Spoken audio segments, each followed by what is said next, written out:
Okay. Good evening, everyone. I'm Lorraine Flanders. I'm Executive Director of University Libraries. Welcome to the University of South Alabama and to USA Libraries.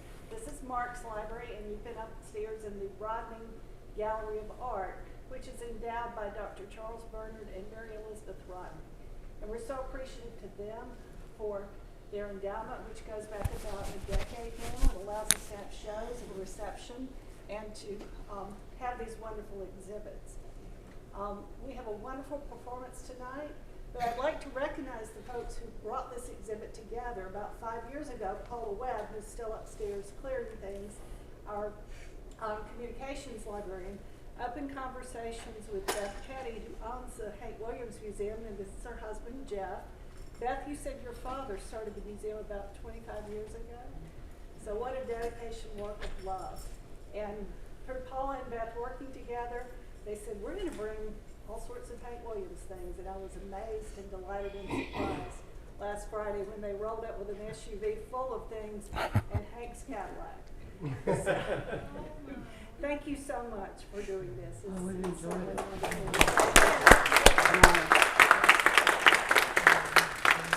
And now I'd like to turn it over to Jeff Petty to introduce our performer tonight. Well, thank you very much. My name is Jeff Petty. I'm Beth's husband.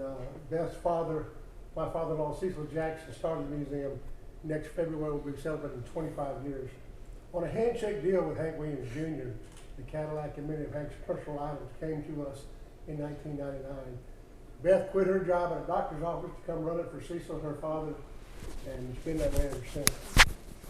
It's been an amazing stretch of time to where we have made friendships all over the world, not just the state of Alabama, not just the South, all over the country, all over the world.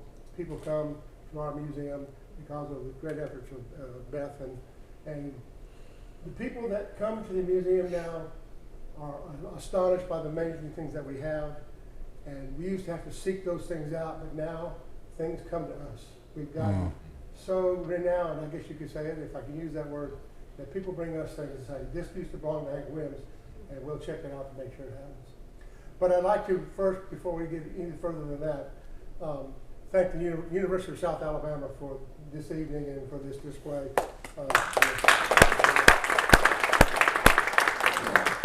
I didn't know about it, but Paula actually came to the museum 4 years ago, and Beth and her have been cooking this thing up. Of course, COVID put a stall on some of the preparations, and so we're very proud that it's all come together and we're able to put all this stuff together. Tonight we have a very, very, very special entertainment tonight. A gentleman that is from Alabama, native Alabamian, born and raised in Luverne, Alabama, in Crenshaw County. My daddy's from Crenshaw County. There's a wonderful picture in the museum of Hank Williams doing a show at the Luverne Chevrolet dealership. And I promise you, I can point out my grandfather in the back. Oh, wow. Yeah, you've got to look at that. Wow. But Bobby Tomberlin became a DJ at 11 years old, is that correct? Yeah. At the radio station, and he spent his career spinning records, a lot of Hank Williams and a lot of other old country stuff. And he also has become a wonderful, wonderful songwriter. His exploits go not just from being a DJ and interviewing people like Johnny Cash and Dolly Parton and all the greats of country music. He's gone on to be a skilled songwriter, one of the best in all of Nashville. He worked for Curb Records. He wrote an amazing song called One More Day by Diamond Rio. Along with many others. His exploits go on beyond that. He's a Grammy nominated winner, Academy of Country Music and Country Music Awards as well. He's been nominated in all those categories because of his exploits. And believe it or not, he's an actor. He's out there in a few movies, and it's pretty daggone good. We came and met Bobby, I don't know, it's probably been 10, 12 years, something like that. And during the COVID years, Bobby was instrumental in helping us keep the Hank Williams Museum alive through something called the Blue Cadillac Concert Series. Bobby would come down numerous times. He came down and he would host a show right in front of Hank Williams Cadillac and play music for us, and did a wonderful job with that. And he would call these stars up, and people became enthralled. And through the donations that we received and some of the sales that we made of that it kept the museum afloat during some very lean years when they had to shut down. So we're very, very grateful. Beyond that, he's become a very, very wonderful friend and advocate of the Hank Williams Museum, and we appreciate that so very much. His voice is hauntingly great. Oh, His ability to relay a feeling is similar to Hank Williams's. If you don't feel it, he's going to make you feel it. And so we're very, very proud and honored to have him perform for you tonight. Please welcome Mr. Bobby Tomberlin. thank you. That's so kind.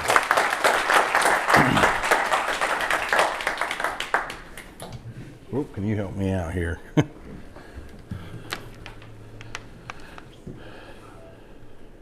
me push that a little. Closer, Bobby. Yeah. Well, thank you, Jeff. That was so kind. And yeah, the Hank Williams Museum, it means so much to me, and I'm so thankful that that it's there. I'm glad it's in Montgomery. For years, it was in Nashville. And it's where it needs to be. Yeah. That blue Cadillac needs to be in Montgomery, along with all of the great things that you have that belong to Hank. And what a beautiful exhibit. I mean, you did such a great job. And again, thanks to the college for hosting this. And I appreciate you asking me to be a part of this evening. I love this intimate feel. I've been blessed to go out on the road, do a lot of shows in front of a lot of people, but today just feels so special with it being so intimate like this, with a lot of friends here. But, you know, I didn't over-plan this show, but I'm going to tell you I'm going to do songs I normally don't do. And, you know, I first of all want to mention Mobile. Some people may ask, well, now why Mobile? But Mobile was a very important part of the Hank Williams history, because after playing on WSFA radio for many years, he took a break away from that and came down here and worked, I guess, at the shipyards, right? And I heard Hank Jr. talk about it not too long ago, you know, from stories that he heard. He said it was down here where Audrey says, you're talented, there's more, you know, for you than this. And I guess it was during that time she started making phone calls and called Acuff Rose and got an appointment. Yeah, let's tighten that up. Got an appointment with Acuff Rose, and then the rest is history.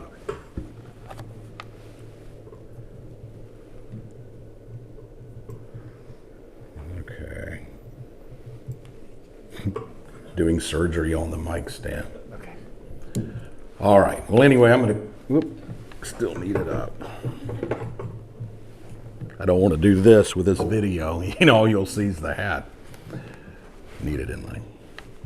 Okay, anyway, I'm going to kick it off here with a little blues, a Hank Williams blues. You know, he was born on at the Grace Garland exit, you know, out in a field. The house is no longer there. And then he made his way, well, I guess he spent some time in McWilliams. He ended up in Georgiana. There's the boyhood home there.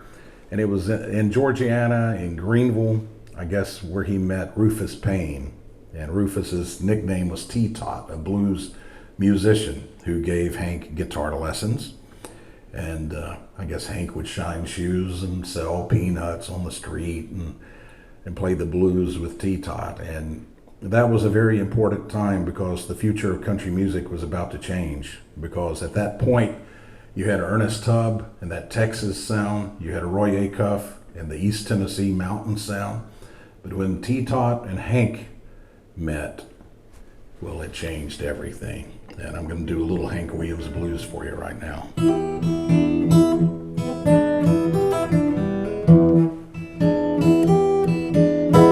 I went down to the river to watch the fish swim by. Thank you. But I got to that river so lonesome I wanted to die. But then I jumped in the river, but the doggone river was dry. And she's alone, gone, and now got them long gone lonesome blues. Oh, well, my bucket's got a hole in it. Yeah, my bucket's got a hole in it. Yeah, my bucket's got a hole in it. I can't buy no beer. Okay, Hank sang that on the Grand Ole Opry one night. And the management called him in and said, Mr. Williams, you can't be saying the word beer on this radio show. Well, they suggested that he change the word to milk. I can't buy no milk. I mean, really? So you know how long that lasted. Well, there ain't no use of me working so hard when I got a woman in the boss man's yard. Yeah, my bucket's got a hole in it. Yeah, my bucket's got a hole in it. Yeah, my bucket's got a hole in it. I can't buy no beer. Now upstairs in the exhibit space, I don't know how many of you saw one of those little Hank Williams song books.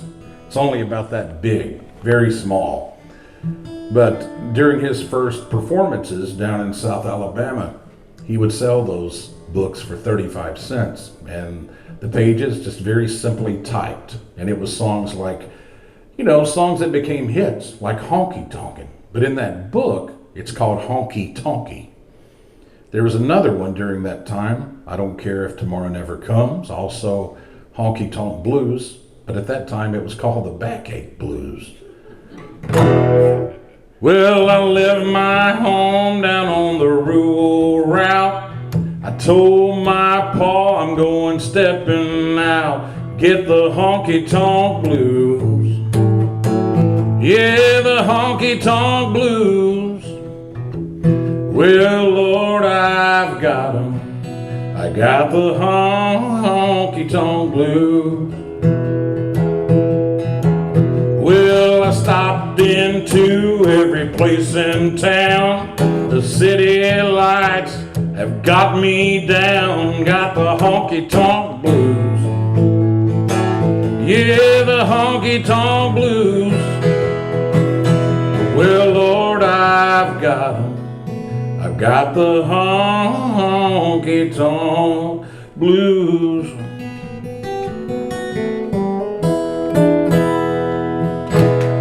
Thank you.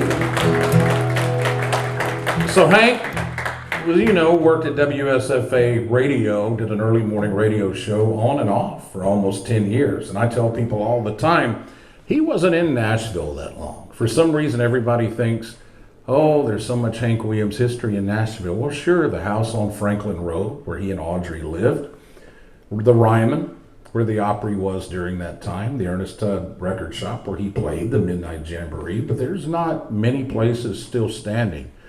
And again, there really isn't that much history, oddly enough, because he recorded a lot of his songs in Cincinnati. Nashville wasn't a studio mecca at that time. He would record some things at the WSM studios in the Old Castle building, but guess what? They tore it down. So, you know, there's no building there. But, you know, you go to Montgomery, close to the museum. I mean, those are the streets where he shined shoes, boiled peanuts. The building has been torn down, but the site of the old Empire Theater, it's still, you know, it has a marker out front, I guess, where he won his first talent show. And the last place that he ever performed, the old Elite Cafe, that building is still there.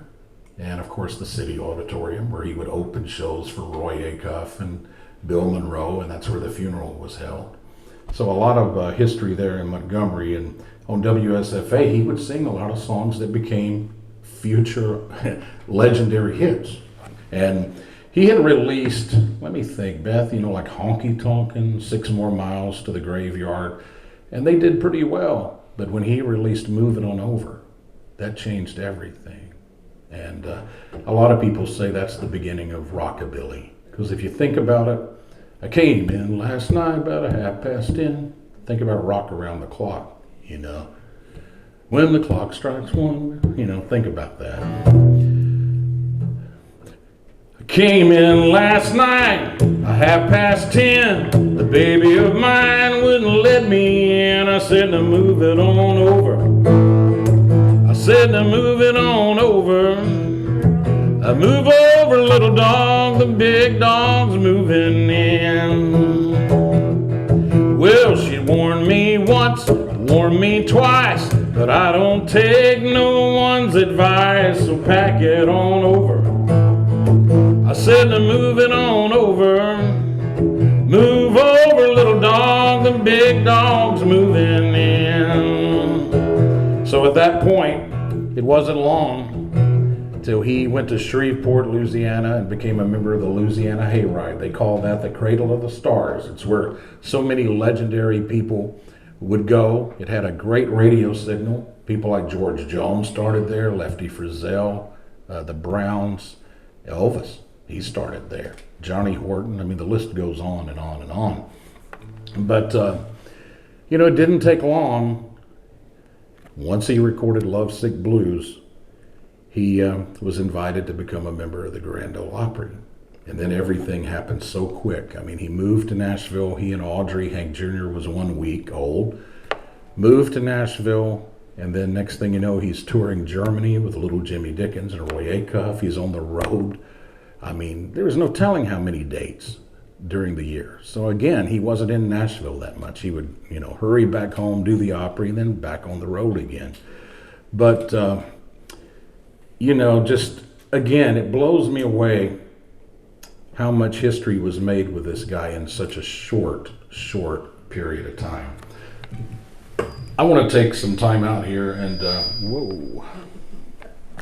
and recognize some special guests. Of course, you met Beth and Jeff from the Hank Williams Museum, but Hank, you know, started a drifting cowboy band in South Alabama. There were several guys that played with him through the years, but the one guy that joined the band early and kind of remained until the end was Don Helms. He was from New Brockton, Alabama, and played steel guitar on all of those hits. And I can't imagine Hank Williams music without that steel guitar. I told Mickey Raphael, who plays Willie, you know, harmonica for Willie Nelson, I told him not long ago, I said, you are to Willie what Don Helms was to Hank Williams. And today we have Don Helms' sister-in-law, Martha, here. And Martha, her sister was Don's wife. Her name was Hazel, and Martha has some great stories. She went out on the road a bunch in the 60s and 70s when Don worked for Hank Jr., so just a treasure, and we're so glad you're here. We also have a guy by the name of Terry Till. Pardon? Oh, that's right. There's actually your grandson. I'm sorry, No, that's okay. Your grandson actually painted the graphic design of Oak Ridge. Yeah, and it's up there in the exhibit. We have a guy here too by the name of Terry Till, who's a cousin to the Williams family, and also he's first cousin to Hank Sr.'s half sister Leela, and he lived next door to Lon Williams, who was Hank Williams' dad. And you know, so many people, they don't know anything about Hank's dad. A lot of people think he was.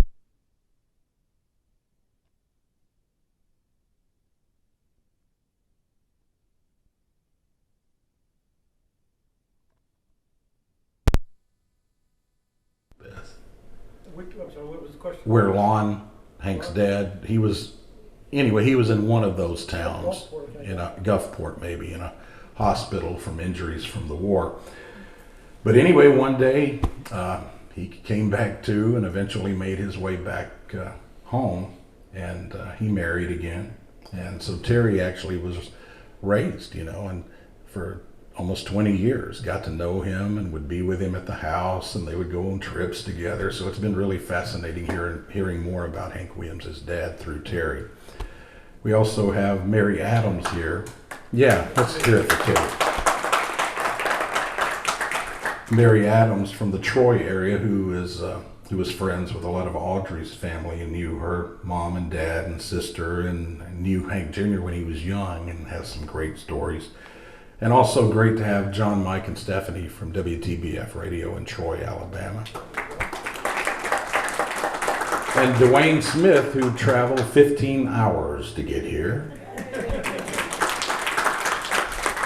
Dwayne is a friend of Hank Williams Jr. and also was a good friend of Hank's manager that passed away several years ago, Merle Kilgore. And a little history on Dwayne, he was one of the guys that caught the DC sniper. You remember several years ago, it was just horrific, but he's one of the main guys, so it's good to have you here.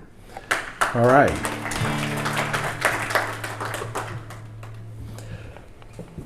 I want to sing you a few songs that have a Hank Williams theme.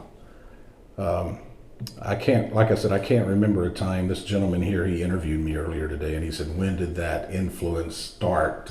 When did Hank Sr. start influencing you? I can't remember a time when he didn't, because I was born in Mobile, wasn't here very long, but ended up in Luverne, Alabama. Like I said earlier, 35 miles from where Hank Williams was born and raised. And, you know, the first song I ever sang was I Saw the Light on a tree stump with a little kid guitar. And it didn't take long. I wanted to start writing songs, and in my hometown, everywhere you go, I would hear Hank played here. You know, like you mentioned, the Chevrolet dealership. Now I go get my oil change there inside the very room where that picture was made. Old, community schools, now they're community centers. The stages are still there. The hardware store in my hometown, it was a theater, and that room is still there. Now they, of course, they have wood and all that kind of stuff stored there, but they took me back there not long ago, and you can just tell that it was a theater, and Hank played there, Hank and Audrey, many times. So anyway, I grew up hearing about that, and I always thought, well, man, if this guy can go to Nashville, he's from this area, maybe I could go. Definitely not make an impact like he did, but still, maybe I could get in the music business. So it didn't take me long once I started writing songs to write songs about Hank. And I'm going to sing a few of them for you, if that's cool. This is one of the first songs I ever wrote. I've never performed this song.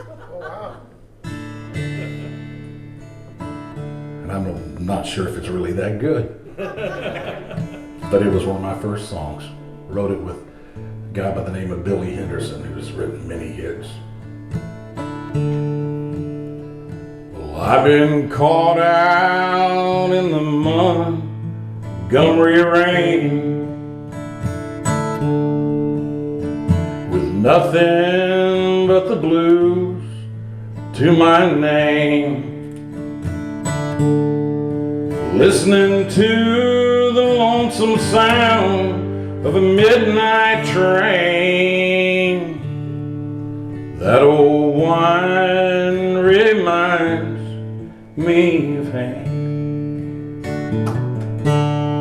I spent last night way down in New Orleans. I cried enough to fill Lake Pontchartrain, watching my whole world go down the drain.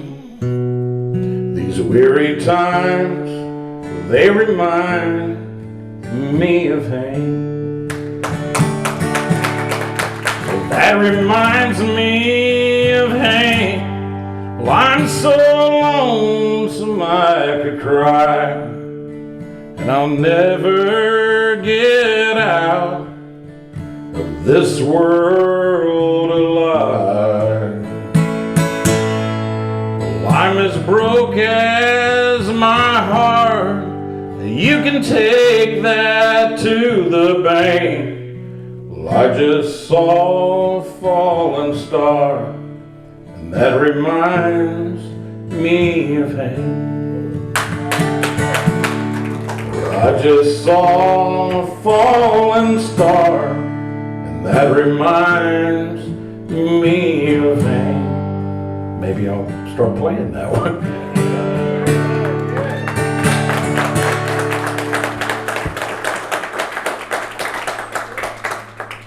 You know, as I was singing that, I just realized that was the first song I ever had recorded. There's a guy, he lived over around North Carolina, And he just came in. I wrote for Mel Tillis at that time. And he came in to do a special project, you know, one of those deals where he comes in, pays the engineer, and they bring in a band. And he wanted to record that, and Don Helms, he paid Don to come in and play on that song. And there's only a cassette. You know, that was before the CDs really kicked in, so I have one cassette of that. Wow. So Don Helms actually played on my first Make a cut. copy for it, My goes back. gosh. That's right, I need to get that copied quick. Wow. Surprised myself. Okay, I'm going to play you this is a new one.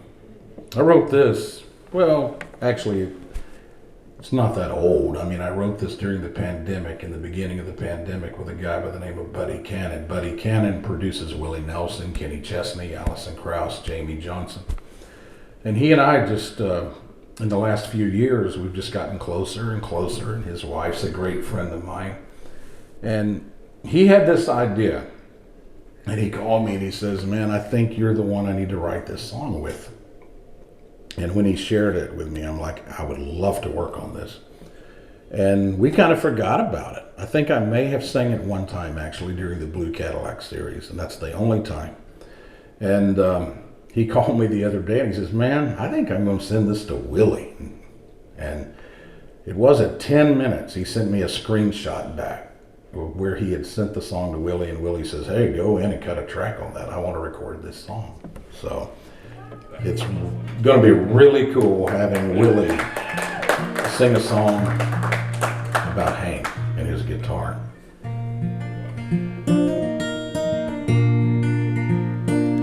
Last night I had a dream that I was Hank's guitar.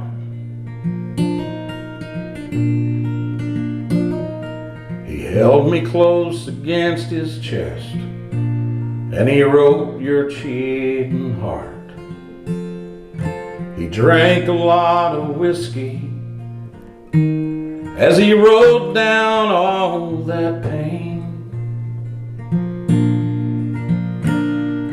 And when he sang it back to me, his tears fell on my strings. He tuned me up and he played me all night long, and he cried and he sang all those lonesome songs. Funny how a dream can be so real and make you wonder who you are. Last night while I was sleeping, I dreamed that I was Hank's guitar. Thank you.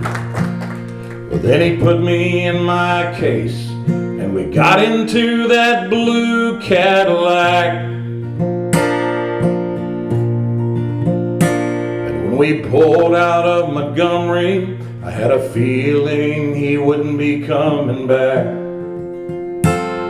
And the next thing I knew, I was given to the Country Music Hall of Fame. And that's when I woke up to the morning of a lonesome midnight train. And he tuned me up and he played me all night long, and he cried and he sang all those lonesome songs. Funny how a dream can be so real, make you wonder who you are. Last night while I was sleeping, I dreamed that I was Hank's guitar. Last night while I was dreaming, well, I dreamed I was Hank's guitar.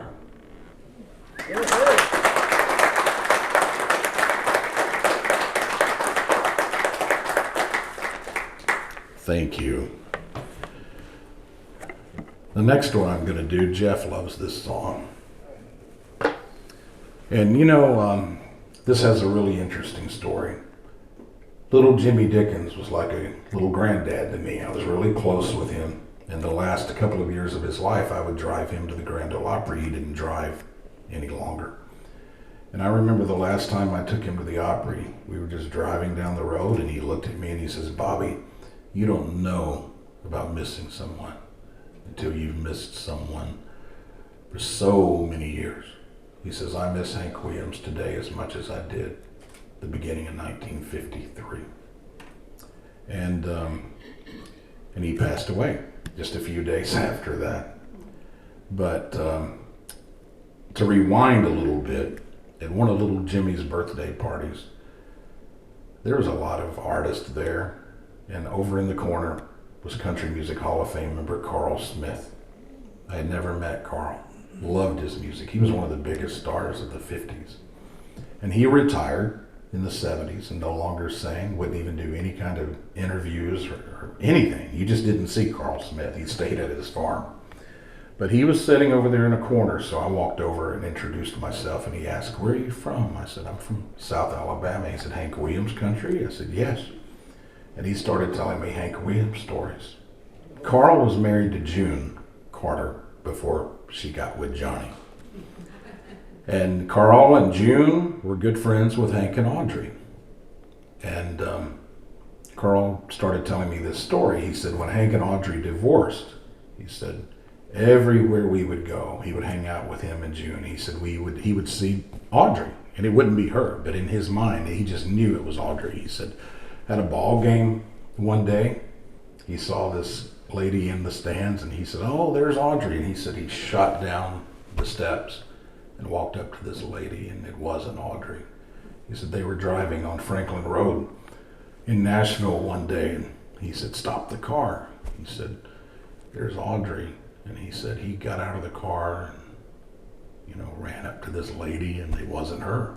And when Carl told me that story, I thought, wow, he really did love her. I mean, you hear all these stories, but so, it seems like they couldn't stay together, but they couldn't be apart either. But after hearing that story, just so happens I had a songwriting appointment the following Monday with Linda Davis. You may remember Linda from the Reba duet, "Does He Love You?" She's had several hits. I was writing with Linda and a guy by the name of Bill White, and we sat down at the table, and Linda says, "I have this idea, I don't know what to do with it. It's called Looking for Audrey." And I said, "Well, I know exactly what to do with it." So we wrote this song, Looking for Audrey. It's on my CD. Linda Davis came in, Hank Jr.'s daughter Hillary sang backgrounds. And about a year and a half ago, Raymond, who's here, he and Connie, Raymond has art in the exhibit and some great pictures of Hank that he's done, and he actually revealed another one today. But anyway, he surprised me at the old theater where Hank used to play when he was a kid down in Georgiana. He surprised me with a painting called Unhappy New Year. And if you don't mind, really quickly, would you explain to the people what you did with this piece? I'm going to hold it up here.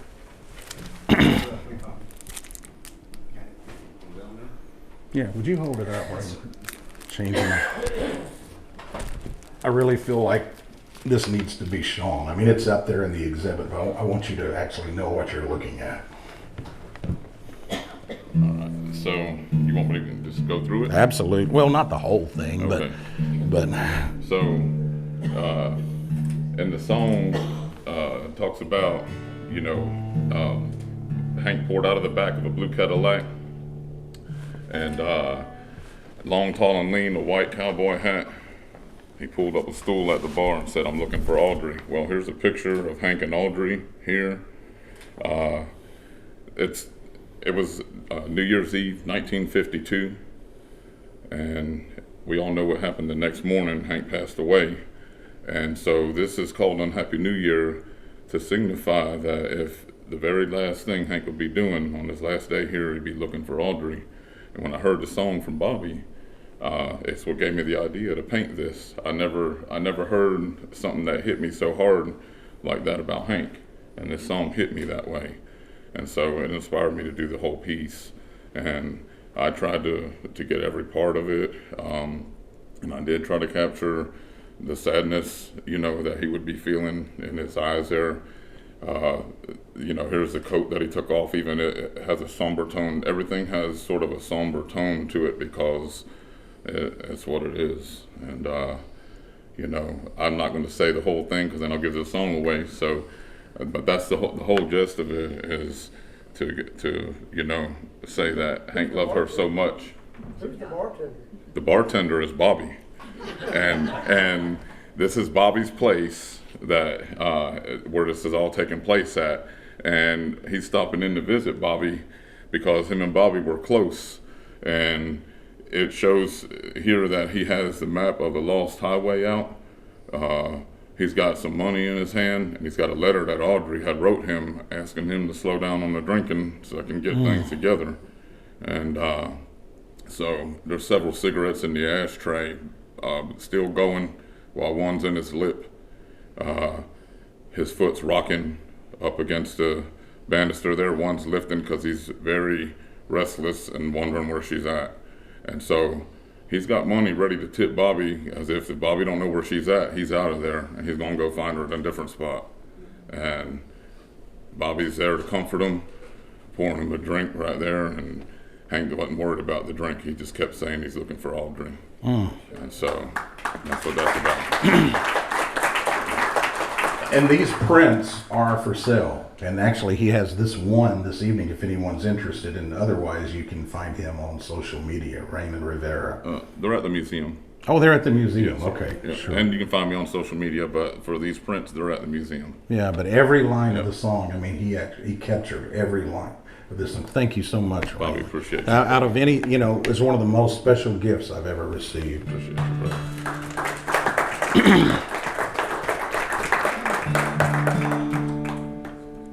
Gotta sing the song now.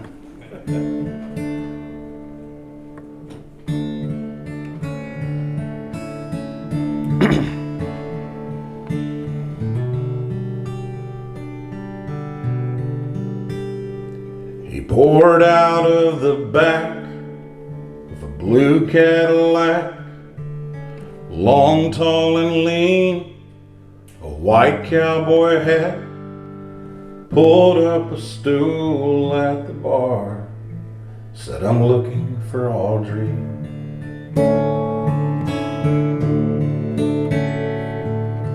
Took off his coat, lit up a smoke, stared into space, completely heartbroken.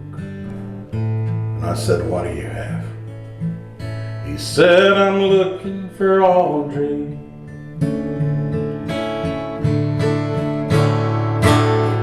Same conversation, night after night, shows me that worn out picture and no black and white.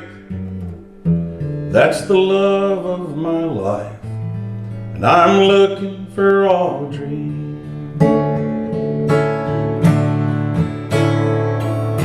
Talks about the miles on the lost highway, how the road and the drinking drove her away. I shake my head when I hear him say, I'm looking for Audrey. Same conversation, night after night, shows me that worn out picture and no black and white. That's the love of my life, and I'm looking for Audrey. Has anybody seen Audrey? We'll give her my number if she drops by. Tell her I'm so lonesome I could cry.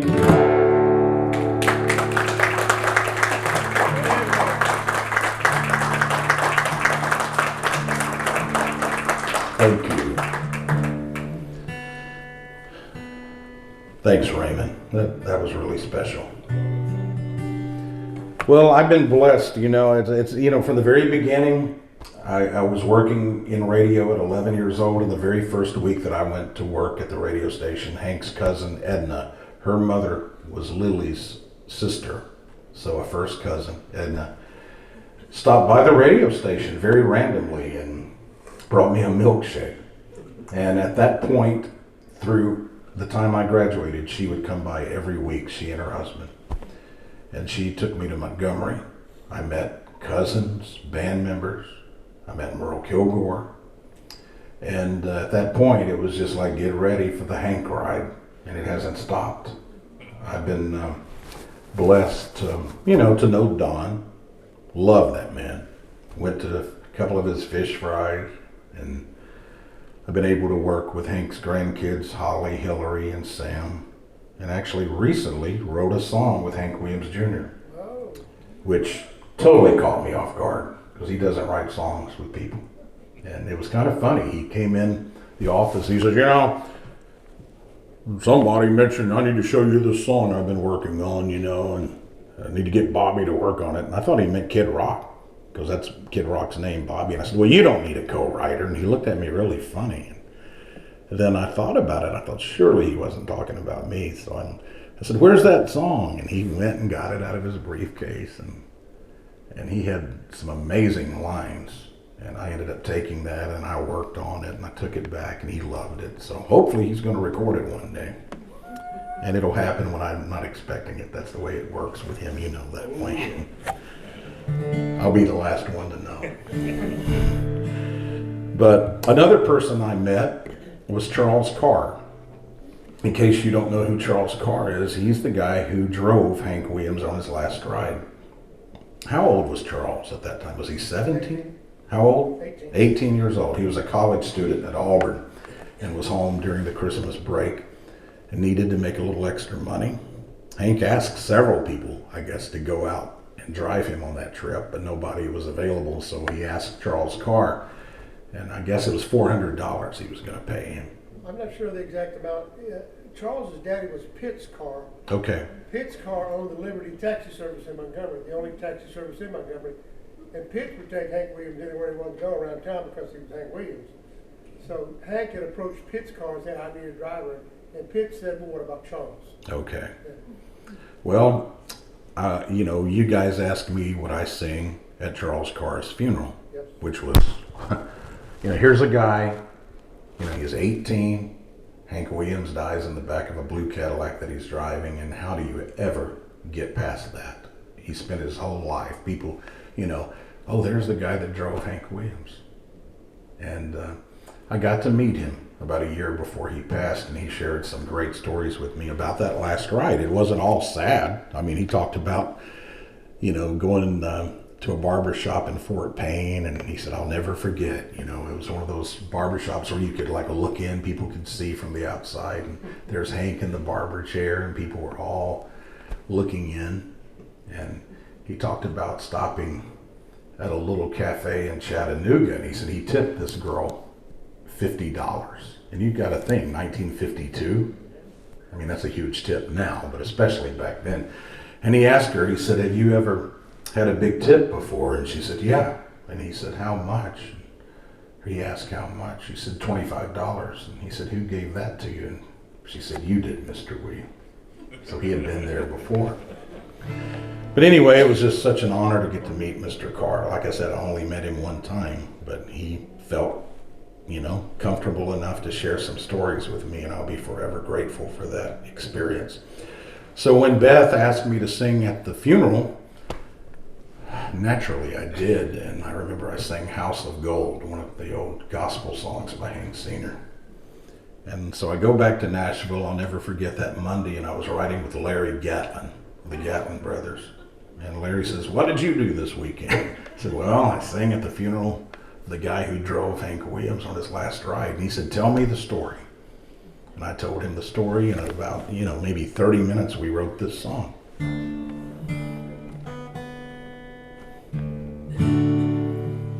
I've only sang this one time, and it was on the Blue Cadillac series.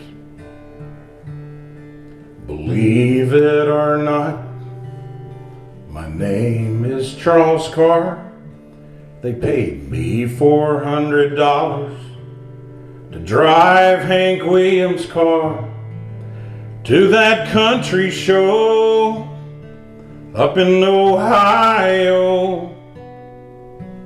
New Year's Day, 1953, the very first country music tragedy.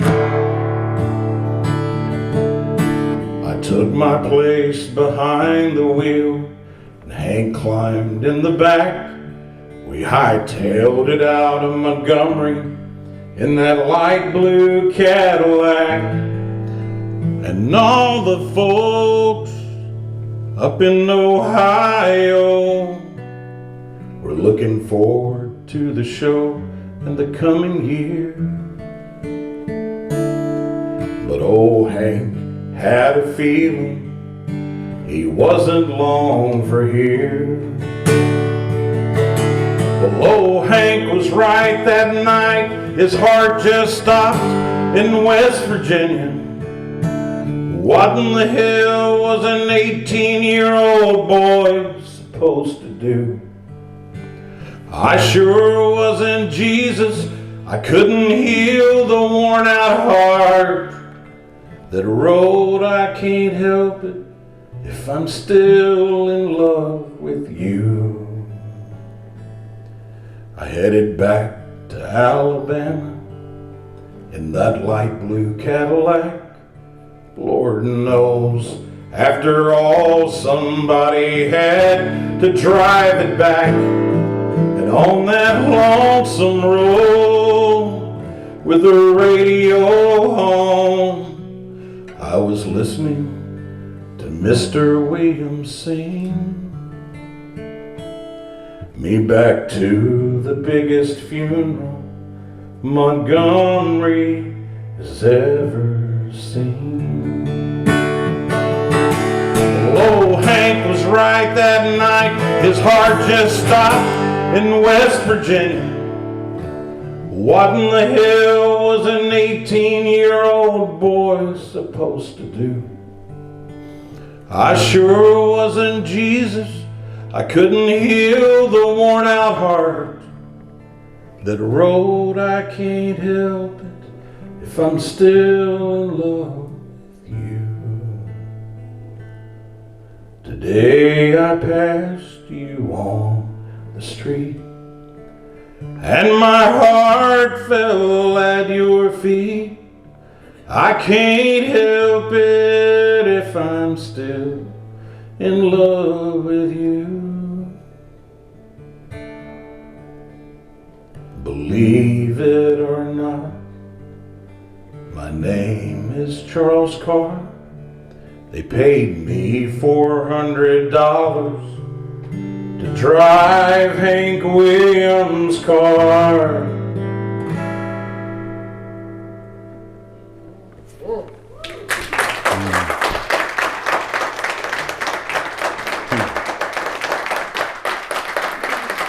Thank you. I told y'all. Linda Fuller, it's good to see you here. You drove all the way from South Carolina yesterday to get back here. Well, those songs are written about Hank Williams, obviously.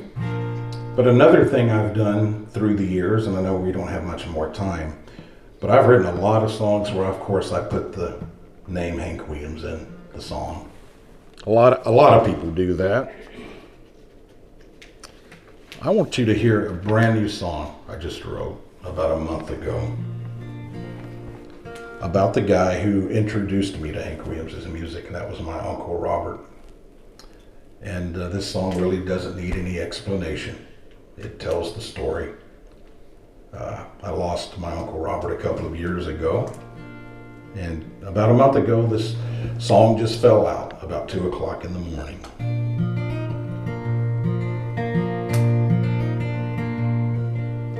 40 miles south of Montgomery was a slice of heaven way out in the country. And And I couldn't wait till Sunday came around, when me and Uncle Robert could hang out. And I can still see his record spinning round and round. It was magic when he'd drop that needle down on Merle, Hank, Whispering Bill, and Charlie Pride. And I could feel the fire burning deep inside. And I'll never forget the first time my 5-year-old fingers felt those guitar strings. He showed me the D chord, and I thought, oh Lord, and from then on I was never quite the same. And I thank my lucky stars for uncles with guitars. Well, I skipped college and moved up to Tennessee, and almost burnt myself out trying to chase my dreams. But I finally heard my song on the radio, and I even got to play on that Opry show. And I'd give anything to go back to that country home, where those memories were made, weeds had grown. But Uncle Robert will always live when I play this guitar. And out of everyone I met, he's still the biggest star. And I'll never forget the first time my 5-year-old fingers felt those guitar strings. He showed me a D chord, and I thought, oh Lord, from then on I was never quite the same. And I thank my lucky stars for uncles with guitars. Yeah, I thank my lucky stars for uncles with guitars.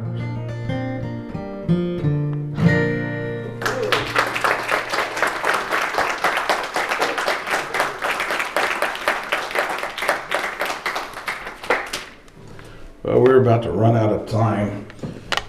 I'll combine a couple really quick. I've always loved this song. I never sing this one, but I love it. Well, now why don't you love me like you used to do? How come you treat me like a worn out shoe? My hair's still curly and my eyes are still blue. Why don't you love me like you used to do? I ain't had no loving like a hugging and kissing in a long, long while. We don't get nearer, further, closer than a country mile. But why don't you be just like you used to be? How come you find so many faults with me? Well, somebody's changed, let me give you a clue. Why don't you love me like you used to do? I ain't had no loving like a hugging and kissing in a long, long while. We don't get nearer, further, closer than a country mile. Why don't you say the things you used to say? Why are you making my hair gray? I made that up. Somebody's changed, let me give you a clue. Why don't you love me like you used to do? I said, now why don't you love me like you used to do?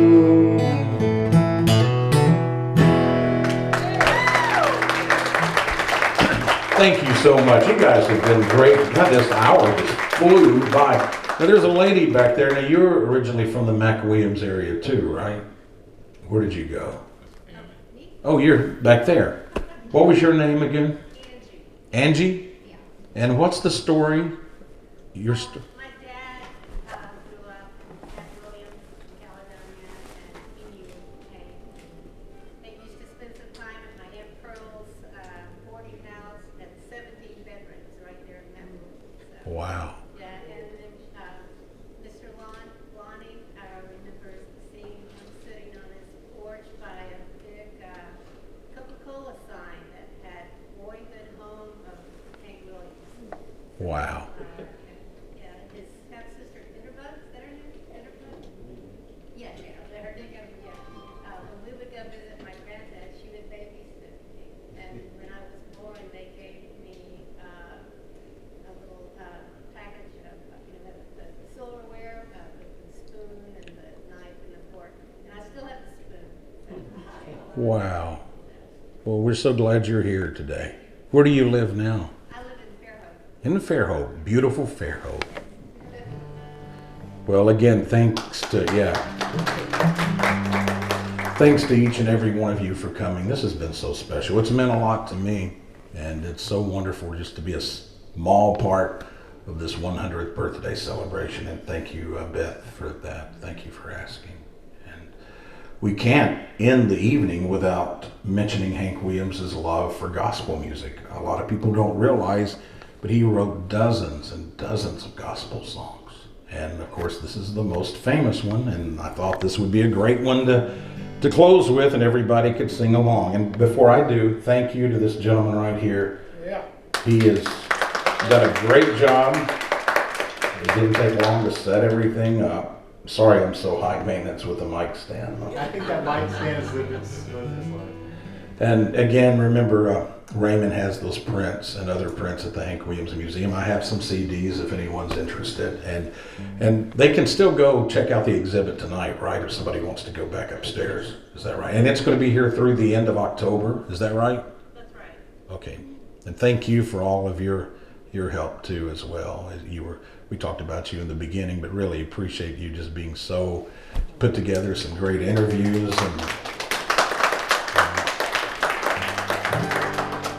and the gentleman who did the posters too, what's his name? Brantly. What is it? Brantly. Yeah, he did such a great job, and just appreciate all of you. This has been wonderful celebrating Hank's birthday. Well, I wandered so aimless, life filled with sin. I wouldn't let my dear Savior in. Just like a blind man that God gave back his sight. Praise the Lord, I saw the light. I saw the light, I saw the light. No more darkness, no more night. Now I'm so happy, no sorrow in sight. Praise the Lord, I saw the light. I was a fool to wander and stray. Straight is the gate and narrow's the way. Now I have traded the wrong for the right. Praise the Lord, I saw the light. I saw the light, I saw the light. No more darkness, no more night.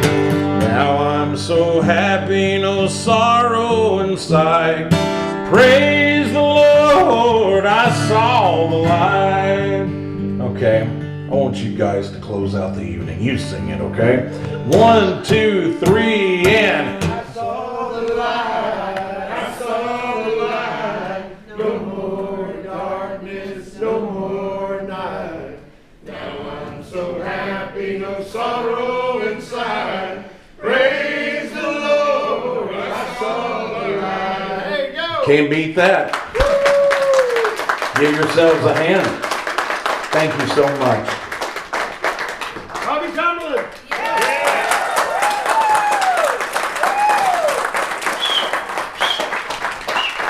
That's about the fastest hour I've ever experienced. It may not have been for you, but it was for me. Because I just love singing Hank Williams songs. I love singing songs about him. What have you got to add to this evening?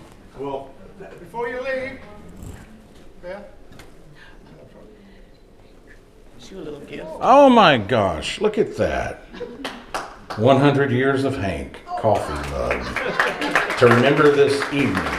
Got the date, the picture, and everything on it. Love it. Here's your posters. I didn't know if you wanted to give them out to the people. Oh yeah, they had some extras. Okay, well we'll Or get those. whoever you want. All right. Thank you. Yeah, right. Well, thank you guys.